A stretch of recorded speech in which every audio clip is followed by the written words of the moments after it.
చిట్టికడు పసుపుతో ఇలా చేసి చూడండి. మీరు కోరుకున్న వ్యక్తి మీ వెంటే తిరుగుతారు. మీ కాళ్ళ చుట్టూ తిరుగుతారు. మీ మాటకి మీరు ఎదురు చూడకుండా మీ చుట్టూతే తిరుగుతారు అని చెప్పుకోవచ్చు మనం. కానీ చిట్టికడు పసుపుతో ఈ పరిహారాన్ని తప్పకుండా చేయండి.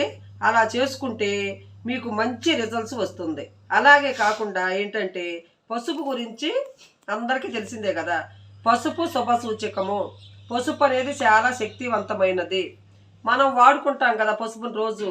పసుపు లేనిది ఏ కార్యము చేయము. పసుపు లేనిదే దేన్ని మొదలు పెట్టము. కార్యం చేసిన, శుభకార్యం చేసిన, లేదంటే ఏ పని అన్నా చేసినా, పూజలు చేసినా ముందుగా పసుపుతో మొదలు పెడతాము.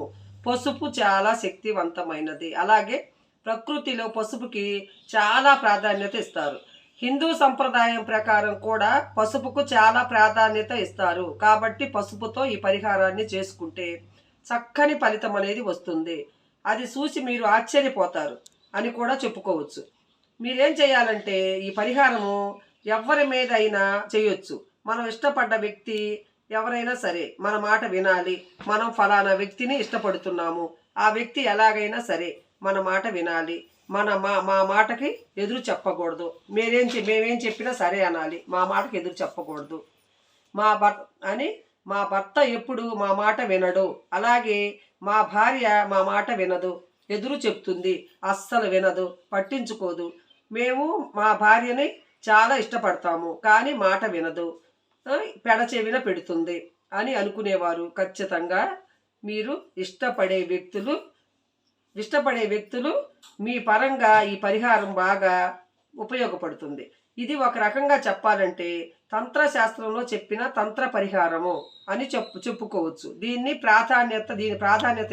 ప్రత్యేకమైన ప్రాధాన్యత ఇస్తారు. దీనికి అందరూ కూడా మీ మాట విని మీకు అనుకూలంగా మారి మీరు కోరిన వ్యక్తి మీ కాళ్ళ దగ్గరకు రావాలంటే పసుపుతో ఈ పరిహారాన్ని చేయాలి.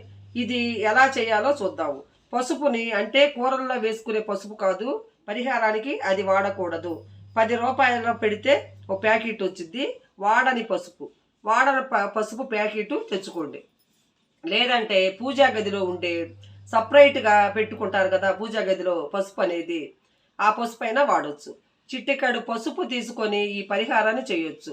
అలా చేసిన ఫలితం వస్తుంది. కానీ మనం వంటల్లో వాడిన పసుపు తీసుకుంటే ఫలితం రాదు. కాబట్టి సపరేట్గా తెచ్చుకోండి. అలా తెచ్చుకొని చేస్తే తిరుగుండదు. గుర్తుపెట్టుకోండి. మీరు ఈ పరిహారాన్ని చేస్తారు కదా, మేము ఇలా చేశామండి, మాకు ఫలితం వచ్చింది అని ఎవరికి చెప్పకండి. అలాగని చెప్పారో ఫలితం సిద్ధించదు. మనం చేసిందంతా వేస్ట్ అయిపోతుంది. 100% ఫలితం వస్తుంది. దీనికి నమ్మకంగా చెయ్యాలి. ఖచ్చితంగా ఫలితం అనేది చూస్తాము. ఒక వ్యక్తిని మనం చాలా ఇష్టపడతాము. ప్రాణం కంటే కూడా ఎక్కువగా ప్రేమిస్తారు. అలాంటి వాళ్ళు ఏం చేయాలంటే ఈ పరిహారాన్ని చేయండి. మీరే అంటారు, ఫలితాన్ని చూసి ఆశ్చర్యపోతారు. అలా మీరు ఆశ్చర్యపోయేలా ఉంటుంది ఫలితం అనేది. ఎందుకంటే ఇది పురాణ గ్రంథాల్లో చెప్పబడిన పరిహారము.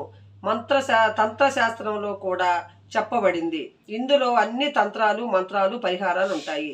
ఈ పరిహారాలు శక్తివంతమైనదిగా శాస్త్రం చెబుతుంది. ఒక్క వ్యక్తిని మీరు గనక ఎక్కువగా ఇష్టపడ్డా, ఆ వ్యక్తి మీరంటే లెక్క లేకుండా ఎదిరిస్తున్నా, తనకి ఇష్టం లేకపోయినా కూడా ఈ పరిహారాన్ని చేయొచ్చు. భర్త భార్యపై చేయొచ్చు, భార్య భర్తపై చేయొచ్చు. మీరు ప్రేమించిన ప్రియుడైనా ప్రియురాలైనా సరే ఇష్టపడ్డ వాళ్ళ కోసం చేయొచ్చు. అంతేగాని టైం పాస్ కోసం అయితే మాత్రం చేయకూడదు. ఇలాంటి పరిహారం ఎలా ఉంటాయంటే వెంటనే మనకి అంటే ఎంత ఫలితం తెలుస్తుందో అంత దుర్ఫలితం కూడా ఇస్తుంది. కాబట్టి టైం పాస్ కోసం అయితే మాత్రం చేయకండి. సంపూర్ణ నమ్మకంతో చేయండి. శుభ ఫలితం వచ్చి సెట్ అయిపోతుంది. మీ భర్త కానీ భార్య కానీ మీరు ఇష్టపడ్డ వ్యక్తి కానీ 100% మీ మాట విని మీకు తిరుగు అనేది ఉండదు. మీరే ఆశ్చర్యపోతారు. మీరు ఏం చేయాలంటే ఈ పరిహారాన్ని చేసేటప్పుడు నీచు తినకూడదు. చికెన్లో మటన్లో అది తిని ఈ పరిహారాన్ని చేయకూడదు. మీరు ఏమి తినకుండా చక్కగా తలస్నానం చేయండి. అన్నం తినొచ్చు, నీసు మాత్రం తినకూడదు. ఇంట్లో కంటే కూడా పచ్చని చెట్ల దగ్గర, పచ్చని మొక్కల దగ్గర ఈ పరిహారం చేయొచ్చు. అలా చేస్తే ప్రకృతి యొక్క అనుగ్రహం కూడా లభిస్తుంది. ఇంట్లో కంటే బయట పచ్చని మామూలుగా చెట్లు అయి ఉంటాయి కదా, అలా అక్కడ కూర్చొని కూడా ఆ ప్రాంతాల దగ్గర కూడా చేయండి. ఈ పరిహారానికి బిర్యానీ ఆకు కావాలండి. ఒకటి బిర్యానీ ఆకు చాలా శక్తివంతమైనది. ప్రకృతి మాత అనుగ్రహం కలిగి ఉంటుంది. బిర్యానీ ఆకు ప్రకృతి యొక్క అనుగ్రహం సంపూర్ణంగా ఉంటుంది. ఈ పరిహారాన్ని చేస్తే ఇక రాదు, ఇక లేదు అన్న సందేహం అనేది అస్సలు రాదు. మీరు ఎలాంటి డౌట్లు పెట్టుకోవద్దు. ఖచ్చితంగా ఫలితం వస్తుంది. బిర్యానీ ఆకు చిటికెడు పసుపు తీసుకొని చేయండి. ఇది బిర్యానీ ఆకుకి ఎక్కడ చిల్లులు లేకుండా, చిరిగి లేకుండా నీటుగా ఉండేటట్టు తీసుకోండి. పసుపు మాత్రము ఇంట్లో వాడేది వాడకండి. మంచి పసుపు చిటికెడు చాలు. 2 చిటికెళ్ళైనా పర్వాలేదు. పసుపు తీసుకోండి. పసుపు తీసుకున్న తర్వాత గుర్తుపెట్టుకోండి, గోమూత్రం ఉంటుంది కదా, గోమూత్రము ఉంటుంది కదా, లేకపోతే రోజు వాటర్ ఉంటుంది కదా, ఆ రోజు వాటర్ని కూడా వాడండి. అంతేకాని నీళ్లను మాత్రం వాడకండి. నీళ్లను వాడితే పెద్దగా ఫలితం రాదు. గోమూత్రం వాడితే 100% ఫలితం ఉంటుంది. 2 చిటికెళ్ళు పసుపు తీసుకున్నాం కదా, దాన్ని గోమూత్రంతో కలపండి. కొద్దిగా గోమూత్రంతో 2 చిటికెలకు సరిపాను కొద్దిగా గోమూత్రం వేసి కలపండి. తరువాత బిర్యానీ ఆకును తీసుకొని ఏ వ్యక్తినైతే ఇష్టపడ్డారో ఆ వ్యక్తి పేరు పైన రాయండి. ఉదాహరణకి ఒక అమ్మాయిని ప్రేమించారంటే లత అనుకుందామండి. లత మాకు చాలా ఇష్టము, మాకు అనుకూలంగా ఉండాలి అని రాయండి బిర్యానీ ఆకు మీద. నన్ను ప్రేమించాలి, నా వెంటే తిరగాలి, నేను చెప్పినట్టు వినాలి అని అలాంటివి రాయకండి. అవి రాయకండి, చాలా తప్పు. దేవుడు కూడా ఈ మాటలు మెచ్చడు. కాబట్టి మనం ఏం రాయాలంటే లత లేదా పావని అనుకోండి, అలా ఏదో ఒక పేరు రాయండి. లత మా మాట వినాలి, మాకు అనుకూలంగా మారాలి అంటే ఇక్కడ చెడు ఏం లేదు, గుర్తుపెట్టుకోండి.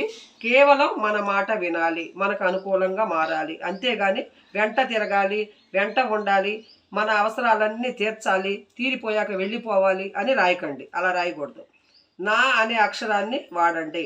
నా మాట వినాలి, నాకు అనుకూలంగా ఉండాలి, అంతే. కాబట్టి రాసేసి ఆ తరువాత బిర్యానీ ఆకుని కాల్చి ఇలా కాల్చటం వల్ల ఏం జరుగుతుందంటే 100% రిజల్ట్స్ వస్తుంది. ఆ తర్వాత బాగా చెప్పారని మీరే అంటారు. మీ భర్త ఉన్నాడు, మీ మాట అస్సలు వినడు. కొంతమంది భర్తలు ఉంటారు, తాగి రావటము, భార్యని కొట్టటము, తిరగటము, ఇంట్లోకి వచ్చి రకరకాలుగా నరకం చూపిస్తూ ఉంటారండి. భర్తలు ఎక్కువ ఇబ్బంది పెట్టడం, భార్యలను చూసి భార్యల చిత్రహింసలు పెడుతూ ఉంటారు. భార్యలు కూడా కొంతమంది భర్తలను టార్చర్ పెడతారు. కాబట్టి ఏంటంటే భార్యాభర్తలు బాగుండాలంటే ఖచ్చితంగా ఈ పరిహారాన్ని చేసుకోండి. కానీ మంచి కోసమే చేస్తున్నాం కాబట్టి ఇందులో మనం చెడు ఎక్కడా వాడలేదు. కేవలం మంచి కోసమే, ప్రయోజనం కోసమే వాడుతున్నాము. కాబట్టి ఖచ్చితంగా ఫలితం అనేది వస్తుంది. ప్రకృతి యొక్క అనుగ్రహం అనేది లభిస్తుంది. మంచి కోసమే చేస్తున్నాం కాబట్టి ఎంతో కొంత దైవ బలం అనేది ఇందులో మనకు యాడ్ అవుతుంది. కాబట్టి ఇలా చేయండి. ఎందుకంటే ఇంటికంటే కూడా బయట చేసుకోండి, ప్రకృతి మాత అనుగ్రహం లభిస్తుంది బయట చేసుకుంటే. అలా లేకపోతే ఇంట్లో సింకు ఉంటుంది కదా, సింకు దగ్గర చేసుకోండి. నార్మల్గా పల్లెటూరులో అయితే సింకులు ఉండవు కదా, గచ్చులు ఉంటాయి. అక్కడ ఎవరు లేనప్పుడు ఆ ప్రదేశంలో కూర్చొని బిర్యానీ ఆకులు కాల్చేసి కాల్చేసిన మామూలుగా ఉంటుంది కదా, అది బోరు ఉంటుంది కదా, మీకు బోర్లు ఉంటాయి కదా, దాంట్లో పోసేయండి. ఒక సింకులో కానీ ఒక బోర్ దగ్గర కానీ అక్కడ నీళ్లలో పోసేయండి ఆ కాల్చిన ఆకుని. తప్పకుండా శుభ ఫలితం అనేది కలుగుతుంది. గోవు మూత్రం ఎంత శక్తివంతమైనదో మనందరికీ తెలిసిందే కదా. కాబట్టి ఆవు మూత్రంతో ఈ పసుపు కలపండి. ఈ పరిహారాన్ని చేస్తున్నాం కాబట్టి చాలా మంచి రిజల్ట్స్ వస్తుంది. మనం కోరిన వ్యక్తి వెంటనే ఈరోజు చేయగానే రేపే మన మాట విని అనుకూలంగా మారతాడండి. ఖచ్చితంగా 100% నిజమండి ఇది. ఎందుకంటే మనం నిజాలే మాట్లాడుతున్నాం.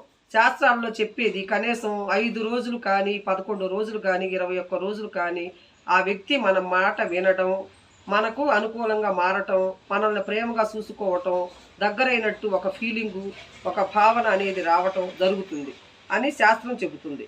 గట్టిగా ప్రయత్నించండి, ఫలితం వస్తుంది. శాస్త్రాల్లో చెప్పిందే నేను మీకు చెబుతున్నానండి. గట్టిగా ప్రయత్నించి చూడండి, మీరు అనుకున్నది అనుకున్నట్టుగా 100% జరిగి తీరుతుందండి. ఈ చిటికెడు పసుపుతో కనుక మీరు చేశారంటే మీ కింద నుంచి ఉన్న ప్రాబ్లంలు మొత్తం పోతాయండి. మీకు అనుకున్నది అనుకున్నట్టు చేసి మీకు వెంటనే రిజల్ట్స్ వచ్చింది. చేసి చూడండి, తెలిసిద్ది. బాయ్.